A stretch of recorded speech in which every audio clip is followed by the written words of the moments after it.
All right, guys, I'm just getting home from work and I finally got all the material I need to make this project. That I came across a tutorial on TikTok and it just exploded my brain with a lot of different creative things that I could do with this.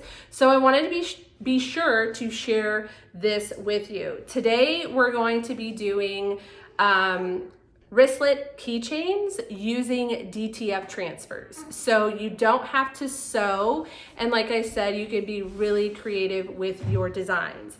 This is going to be a step-by-step tutorial. I'm going to show you how I make mine, and then you can go from there and get inspired. So let's talk about the material that you will need. Everything that I'm using will be linked in the description box below to kind of help you out. Let me know if you have any questions or comments, and let's get started. Okay, here's everything that you need for today's tutorial. Let's start with this cotton webbing strap fabric. I got this off of Amazon. I'll link it below.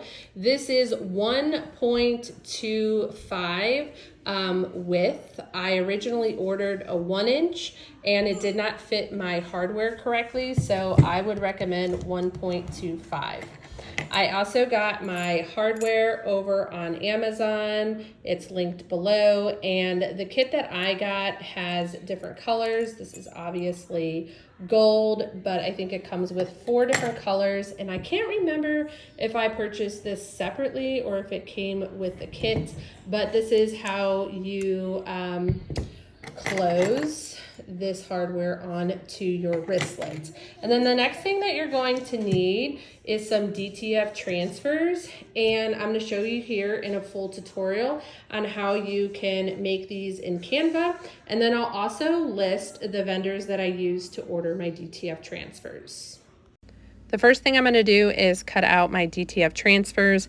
Now I have ordered a complete gang sheet because I have an Etsy shop and I make a bunch of t-shirts and totes and things like that. I do have a tutorial at the end of this video where I show you how to make the template for this wristlet along with how you can go about ordering your DTFs. So we're just going to cut these out and then we're going to cut the fabric. I did make these sizes a little smaller than I'd like, so I'm going to show you also in that tutorial when you make your template how to avoid that, but here's a little sneak peek at some of the designs that I'm going to be making today. Next step, I'm going to go ahead and cut out the fabric. I'm just going to go ahead and flip over my cutout transfer, and I'm going to go ahead and align my fabric on the back so I know where to cut. Again, this is 1.25 by 12 inches long. You can make them whatever size that you like. I've seen a lot of people that make them only 10 inches, but for me, I like a little room on the wristlet, and you'll see at the end, I think it's perfect size.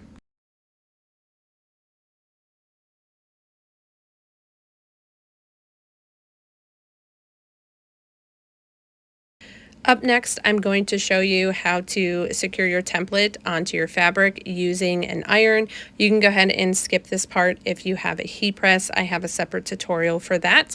I'm just using a piece of wood and my Teflon sheets, and I am placing the fabric down. I did forget to do a pre-press. Whenever you're working with fabric and DTFs, you should always warm your material. I forgot to do that here, but you're going to go ahead and put your transfer facing you, so not the other way around. If you've never worked with DTF transfers, the design should be looking at you because you're going to press and then you're going to go ahead and peel with that outside film. So let's go ahead, and I just want to test this out and show you that it does work. I just have a regular household iron and I'm applying medium pressure. I am being careful of how I'm moving the iron so I don't move the transfer around. I did hold the iron down for about 20 to 30 seconds for each section on the wristlets, and then once I knew it was secured, I ironed it out. These DTFs are cold peel, so you do have to wait for it to cool off before you can peel off the film. And here we have our wristlet using the iron. I almost forgot to mention, always do a post press when you're working with DTF transfers. It really allows the material to adhere to the fabric. All right, I'm at my heat press now. I'm at 320 for 60 seconds. I'm gonna go ahead and do a pre-press of my fabric, which you should do all the time. I forgot to do that on the iron tutorial. It's always good to heat your fabric. Just for about 5 to 10 seconds is good. All right, now that that's flattened out, good to go. We're going to align our transfer. DTF transfers, the design is facing you, not this way. And then you want to leave some of this excess film so you can easily tear off your transfer. You're going to tear off the top of this.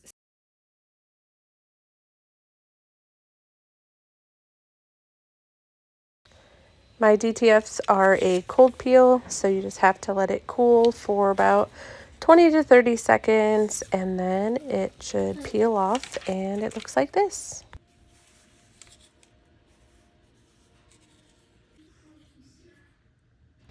Now we're going to go ahead and attach the hardware. I did put the hardware into my tool. I folded the fabric in half to make sure it was even, and then you just want to gently press down, securing and clamping your fabric. And there we have a beautiful, well, durable wristlet. This tutorial, I'm going to show you how I make the template for my wristlets. I am in Canva. I do have a paid monthly subscription with them. I am under Create New Design, and I am using the custom size feature. And I made my template 1.25 by 12 inches.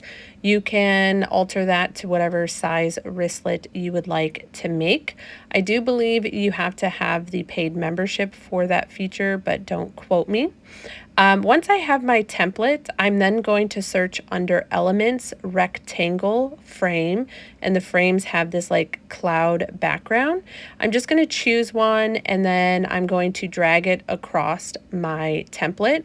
I'm going to go ahead and create and duplicate several of these because I'm doing different designs. I suggest you do that, especially if you're going to be making multiple ones. Then I'm going to the upload section. You can upload your files. So if you have a template that you want to use, a pattern and design, you can just grab it off your computer and put it in here. Once you have your template on the screen, you just have to like move it, and then there it goes into the template.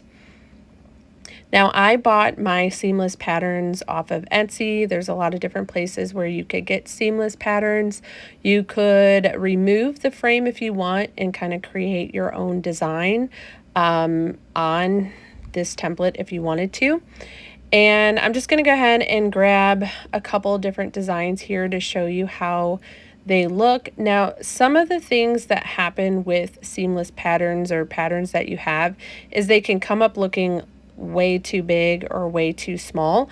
So after we do this, I'm going to go ahead and show you how you can resize them to make them look a little bit better. Sometimes you have to do this a couple times to get it right, but like this one looks really big and it would be something that I want to resize. Once you have that done, if you're satisfied with your designs, you can go ahead and hit download as a PNG file and save it on your computer.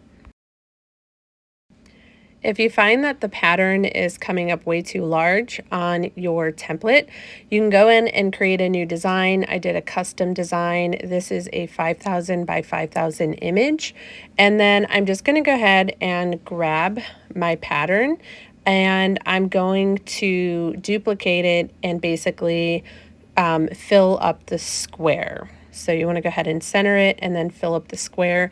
And then you can save this on your computer and re-upload it, which I'll show you in a minute the difference. I'm back in my original template. I'm going to go ahead and upload the resized image here over in the upload section. And then once I have that pulled up, I'm just going to go ahead and click on it, put it in the template and stretch it out. And then I'll show you the difference of what the original design looked like versus the resized design.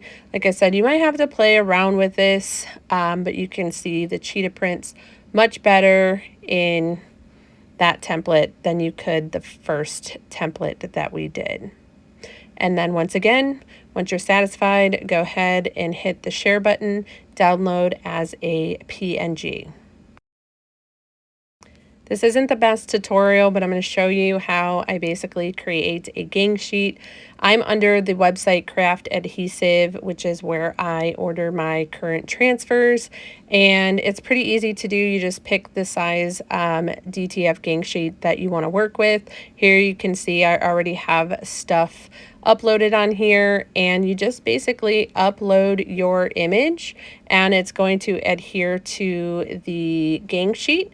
And then you just want to make sure that you size it correctly. So I have to click on this, and then over here I'm going to go ahead and change it to the 1.25 by 12. And then really the best advice I have for a gang sheet is move things around and try to fit as much stuff on here as you can. But then once you're satisfied with filling up your gang sheets, you just save and add it to your cart and check it out. Thanks for watching this tutorial. If you have any questions, put them in the comments section below. Give this video a thumbs up and subscribe for more.